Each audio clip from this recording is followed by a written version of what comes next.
Good morning, Mom. Good morning, classmate. My topic for today is about Bhutan country. So, Bhutan is a very beautiful country, and as you can find the Bhutan country and located at the Southeast Asia in between of China and India. So, Bhutan is the land of the thunder dragon. Why they call the land of the thunder dragon? Because from the sound coming from the peak of the mountain, it is called that uh, dragon. It means the thunder that coming from the peak of the mountain. So they call it that the Bhutan country is the land of the thunder dragon. So we go to the flag. The flag is with the two diagonal color, which is yellow and orange. So on the center, we can see the white dragon. So as you find the dragon, there is holding from his claw, which is Norbo, and this Norbo, it is about the uh, the three jewels. It means that do Duva, Dharma, and Sangha. So these three round jewels, or they call it Norvo, and referring to the three jewels is mean that Doba, Dharma, and Sangha. So it's mean by the Tibet or the Bhutanese people, they said that the jewels mean stand in equal measure for spiritually and health, wealth. So the Norbo that holding by the dragon on his claw is, they call it jewels. So this jewel is stand for Norbo, and this Norbo, it's referring to Doba, Dharma, and Sangha. So we go to the second slide. Bhutan country famous for its art, beautiful landscape, and unique culture in Buddhism. Bhutan is introducing nature and culture tours are designed to give you an immersive experiences in the untouched land. Bhutan is an often called as the last Shangri-La, that you can witness way life deeply connected to the nature and spiritually as you explore your be amazed by stunning beauty of the mountain and valley with an ancient throughout. So we go to the national language family. Family tree of Bhutan. They have the Songkha. It is represent the Bhutanese people, while Nepali it represent people of Nepal, and Shangla it is represent people of Bengali. So the national language, they call it the family tree of Bhutan. So there is Songkha, Nepali, and Shangla. So the word song is a fortress or palace that during the 17th and 18th century, Zong, a Bhutanese monk, has give the unified of the Bhutanese people.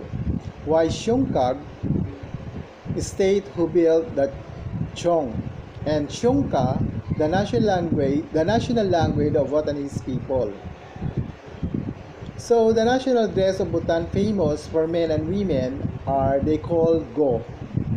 Go is a new length belted robe dress for men, and for the women is called Kira. And Kira is a white ankle length rough round dress for women.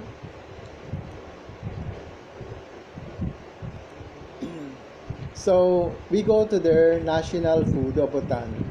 The national food of Bhutan are very what do you call this one? Very spicy and very nice, as you can see on the picture. We have the omadachi as the most popular dish in Bhutan, as well as being national dish of the country. Chilies, which can be both fresh or farmed, green or dried red chili, are stewed with a traditional Bhutanese cheese with white and color, usually in yellow sun dried.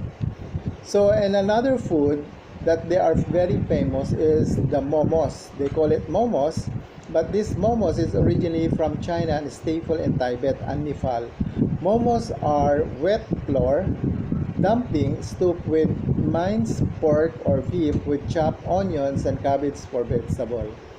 As you can see on the picture, it's just like parang siopaw siya. It's like siopaw, while the emadachi is parang pagkain ng mga Bicolano or something like that because it's more chili.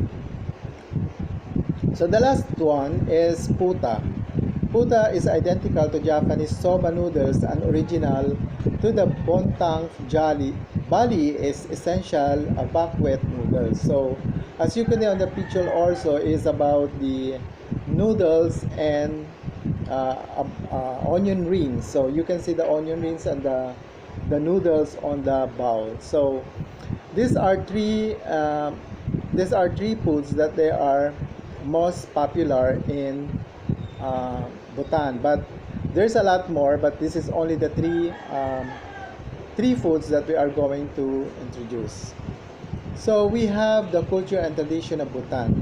So Bhutan celebration the festival on the September 4, and this is held by Tempo Festival in Tempo, in capital city of Bhutan, which is Tempo. This is the biggest Buddhist extravaganza attended by thousands of people from Nebor district. Monks and laymen performs sacred religious dances dressed to represent Buddhist lore. So, as you can see on the picture, they are using different kind of mascara, and also the dress that they are using is very colorful and very attractive to the people. So they have different kind of drawings of their mask, and also they are celebrating during the fiesta of the Bhutan. And the other one features, as you can see on my topic, there are somebody dancing on the ground, and there are all ladies, which is they have a long dress and they are making round on the floor. So these two main festivals are the Buddhist calendar. These are the Wesak and Parinirvana Day. And the additional of Buddhists may also take part in the retreat with also spiritual development. So ito yung tinasabi nila na ginagawa nila ito as traditional para sa spiritual development, kasi nga yun ang kanilang paniniwala. So after that, kumakain sila like parang ano siya, yung tinatawag nilang sa atin is boodle fight, ganon. Then they have long table, then they are eating together, and also some people they are sit down and the other people are on the table. So this is the festival culture of the Bhutan. So Bhutan is a lot, as I told you before, that they have a lot of beautiful places, art and landscape of their country, because they have nature, culture, tour design, arts, beautiful landscape and stunning mountain and valleys root in Buddhism. So they have the places that you can go and look for these beautiful places. They have the places in the Paro sightseeing, which is Rempongchong, Datchong, Drongyelchong, Chichu Langhang, Jongti Langhang, Ongyen Petre Palace, and Takchang Lakhang, Tiger Nest, and others. So, ibig sabihin, ito yung mga pinupuntahan ng mga tao na bumibisita sa kanila, at I think this is also one of their pinagkakakitaan, a source of living of the Bhutan, because a lot of people they are spending time there to see these things a lot of beautiful spot. So not only for this Paro, but this have also in the capital city of Tempo.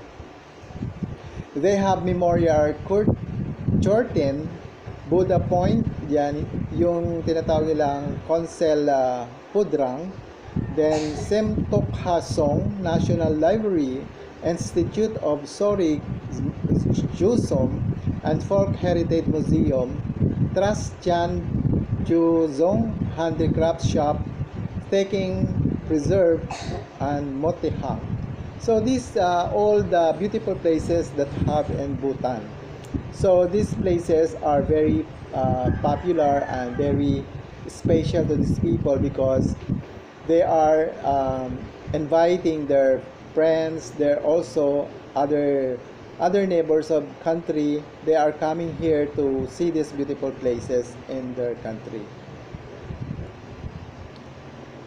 And the Bhutan, they have the kings. They have 5 kings according to their what we call this one, the history of the Bhutan. They have 5 kings that they have handled the Bhutan. The first king of Bhutan is Gongsa Ongyen Wangchuk from 1907-1926. The second king of Bhutan, Jengmi Wangchak, 1926 to 1952. And the third king of Bhutan is Jengmi Dorje Wangchang, 1950 to 1972. And the fourth king is Jengmi Senye Wangchak, and this is 1972 2006. And the last one, up to the present until now, she is the one Bhutan king was Khizar Nangyel Wangchang, 2006 up to the present. So sila yung mga king na nagkaroon ng kanilang kanilang pagbibigay ng magagandang kalagayan ng Bhutan para ma-improve pa ito at maging progreso sa kanilang country. Itong 5 na to, I think they are all family, parang sinalin-salin lang, parang the grandfather, then the son, and then also grandson, parang ganun lang, pirasa-pasa lang, kasi ang kanilang mga apelyido is Wangchang. So they are all Wangchang family. So hanggang doon lang po ma'am yung report ko, and thank you so much.